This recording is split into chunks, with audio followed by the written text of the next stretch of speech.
Talk about the burial of an American president. We're going to go into pretty grave detail on how everything went. This is a state funeral. You will have leaders from every civilized country in the world here, with the exception of China and Albania. They'll be the only two countries that are what we consider civilized countries in the world that did not send a representative to this funeral. So this is a big, really big deal. So basically we're going to tell you what happened on November 23rd, November 24th, and November 25th after the assassination. Remember, the president's body came back and landed at 6 p.m. on November 22nd. It was taken to Bethesda Naval Hospital for the autopsy. And then early in the morning hours of Saturday, November 23rd, after the body was prepared for burial, it was taken to the East Room of the White House. So the events of November 23rd, 1963, on that Saturday, the body of John F. Kennedy was taken to the East Room of the White House. Okay, on that day, early in the morning of November 23rd, 1963, the body of John F. Kennedy was taken to the East Room of the White House. Now, the reason it was taken to the East Room of the White House is on that day of November 23rd, 1963, from 10 a.m. that day until 6 p.m. that day, President Kennedy's body would lay in the East Room of the White House for family members and government dignitaries to come and pay their respects. And that's really everything that happened on November 23rd of 1963. The body, President's body, simply lay in the East Room of the White House, and from 10 a.m. to 6 p.m., family members and government dignitaries, those government dignitaries are selected by the Kennedy family, were allowed to come in and pay their last respects. That's all that happened that day. Now, when we go to D.C., if we're fortunate enough to get a White House tour, you are going to see videos of this, and you'll be able to walk right by the East Room of the White House where the President does most of his press conferences. But that is a great big room, and you can see where President Kennedy's body lay for those government dignitaries and family members to pay their respects. That's all that happened the 23rd. So we'll move on to the 24th. Now, before you write anything down, I want you to kind of remember that what else happened on the 24th of November, 1963? Lee Harvey Oswald was shot on national television. So you've got to picture these news cameras going from D.C.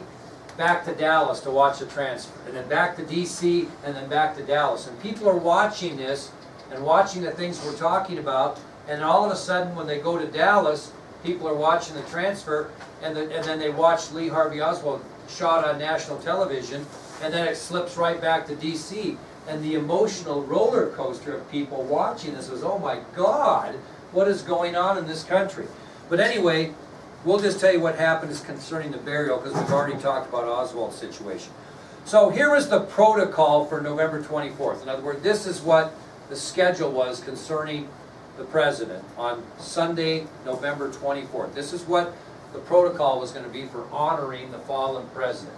What was going to happen is a military parade was going to occur, a processional, to take the president's body from the White House, where he had laid in the East Room the day before. It would be taken to the Capitol by horse-drawn caisson. You know what a horse-drawn caisson is? Horse-drawn cart, basically. Same cart used in President Lincoln's burial. Same one. Mrs. Kennedy modeled this burial after Lincoln's, traditionally. That's what she did. So the plan was that the morning of the 24th, a horse-drawn caisson was going to pick up the president's body from the East Room of the White House, and a parade with more than that, there'll be bands and lots of things, are going to march the president's body from the White House to the Capitol. Once it gets to the Capitol, they were going to take the president's casket up the steps into the Capitol Rotunda. If you look at my model, I guess, right here, this is the rotunda, the area below the dome, where President Kennedy's body would lay in state for the American people to come and pay their respects.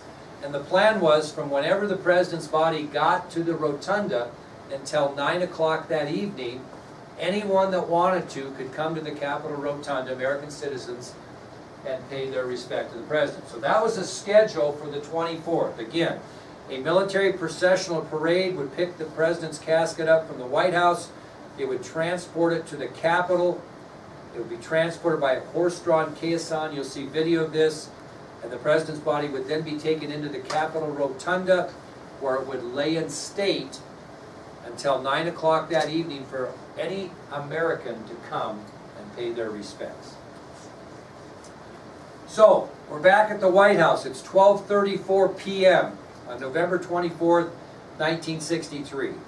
Jackie Kennedy and Robert Kennedy enter the East Room of the White House at 12:34. When Jackie and Robert Kennedy enter the East Room of the White House at 12:34, the president's coffin was opened, and Mrs. Kennedy placed the 5 following items into the president's casket.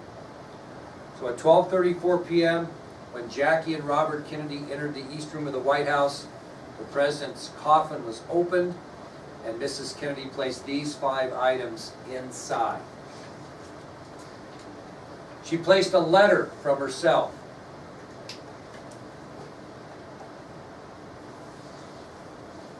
She placed a letter from her daughter, Caroline.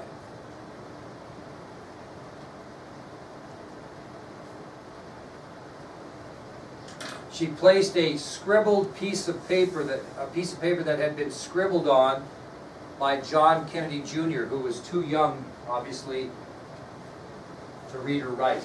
So she placed a piece of paper that John F. Kennedy Jr. had scribbled on. She placed a pair of the president's favorite cufflinks. She placed a pair of the president's favorite cufflinks. And she placed a scrimshaw that bared the presidential seal. Anybody know what a scrimshaw is? I'll spell it for you. It's S-C-R-I-M-S-H-A-W. Anybody know what a scrimshaw is?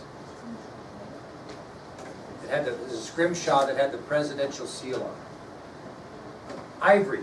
It's artwork, ivory. This is an exact replica of one of the scrimshaw that President Kennedy owned. And it's just got, this one has a chip on it.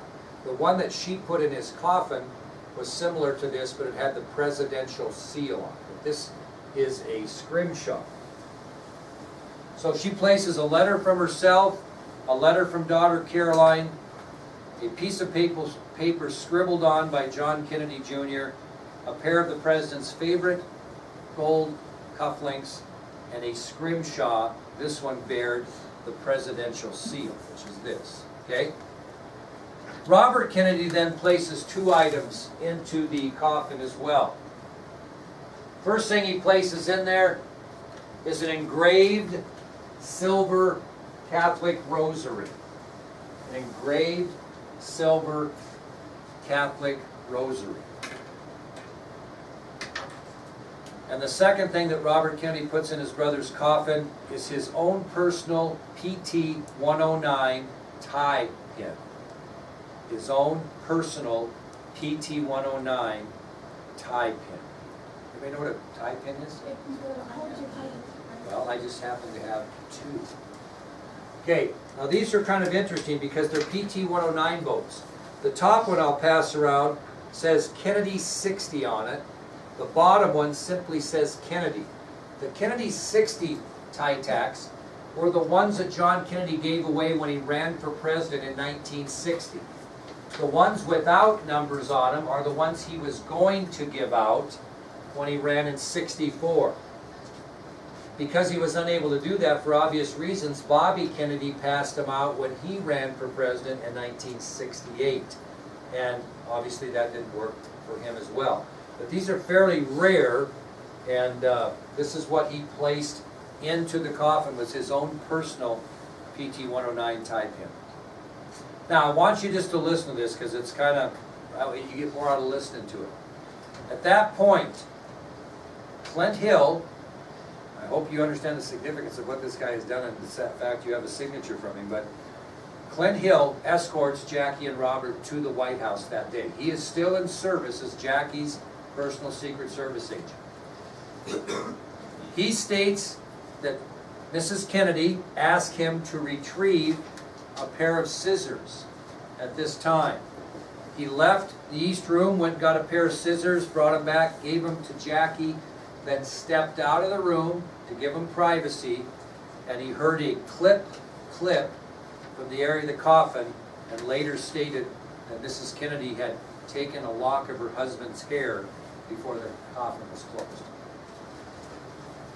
Anyway, at that point, Jackie and Robert Kennedy exited the East Room of the White House. They removed the president's coffin from the East Room and loaded it on the horse-drawn caisson, which was in front of the White House. At 1:08 p.m., the processional parade departed with the president's coffin from the White House en route to the Capitol. At 1:08 p.m., the processional parade departed from the White House en route to the Capitol. Now, I will walk you this route. And as you can imagine in your mind, there were hundreds and thousands of people on both sides of Pennsylvania Avenue as they took the president's body to the Capitol. On both sides, packed. Hundreds of thousands of people. Well, the parade with the president's body reaches the steps of the Capitol at 1:47 p.m. 1:47 p.m.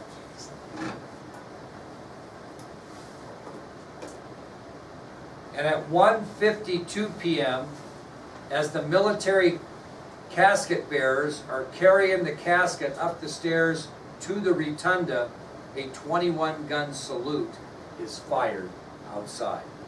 At 1:52 p.m., as the casket bearers are moving the president's body from the caisson up the steps of the Capitol, a 21-gun salute is being fired in his honor. At 2:02 p.m., after the president's casket is in place where it will lie in state until 9 o'clock that evening, Senate Majority Leader Mike Mansfield of Montana steps up and delivers his historic eulogy to President Kennedy. Now we're going to read this eulogy, and I want you to listen to it, and I want you to pick up some of the things about President Kennedy that maybe we've talked about throughout our lecture this year, and see if Mike Mansfield picked up on anything. Okay? So this is Senate Majority Mike Mansfield of Montana, who was handpicked by the Kennedy family to deliver this eulogy. His eulogy was entitled, "In a Moment It Was No More." There was a sound of laughter, and in a moment it was no more. And so she took a ring from her finger and placed it on his hands. There was a wit in a man neither young nor old, but a wit full of an old man's wisdom and of a child's wisdom. Then in a moment it was no more. And so she took a ring from her finger and placed it in his hands. There was a man marked with scars of love of his country, a body active with the surge of life far, far from spent, and in a moment it was no more. And so she took a ring from her finger and placed it in his hands. There was a father with a little boy and a little girl, and the joy of each and the other, and in a moment it was no more. And so she took a ring from her finger and placed it in his hands. There was a husband who asked much and gave much, and out of the giving and the asking wove with the woman what could not be broken in life, and in a moment it was no more. And so she took a ring from her finger and placed it in his hands and kissed him and closed the lid of a coffin. A piece of each of us died at that moment, yet in death he gave himself to us. He gave us of a good heart from which the laughter came. He gave us of a profound wit from which a great leadership emerged. He gave us of a kindness and strength fused into the human courage to seek peace without fear. He gave us of his life that we too in turn might give. He gave that we might give of ourselves, that we might give to one another until there would be no room at all for the bigotry, the hatred, prejudice, and the arrogance which converted in that moment of horror to strike him down. In leaving us these gifts, John Fitzgerald Kennedy, President of the United States, leaves with us. Will we take them, Mr. President? Will we have now the sense and the responsibility and the courage to take them? I pray to God that we will. I would like you to take a minute with your pen or pencil and just circle or underline any words in there that you believe you've heard of or make sense in what we've talked about or hits you definitively that would make a difference in your life. But I want you to mainly pick the ones that have had something to do with what we have talked about President Kennedy. Just take a couple of minutes and we'll go through those. Just circle anything that you think, that kind of rings a bell.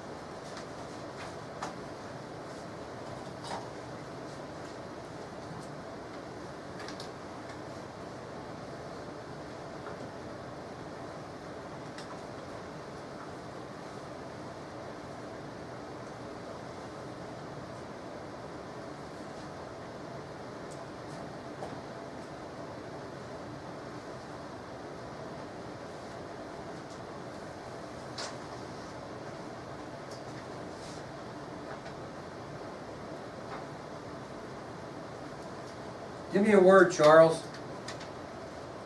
or any, a sentence. Profound wit. Profound wit. How many times does he mention wit? Kennedy wit. Anybody have another one? Don't be bashful. What's that? Yeah.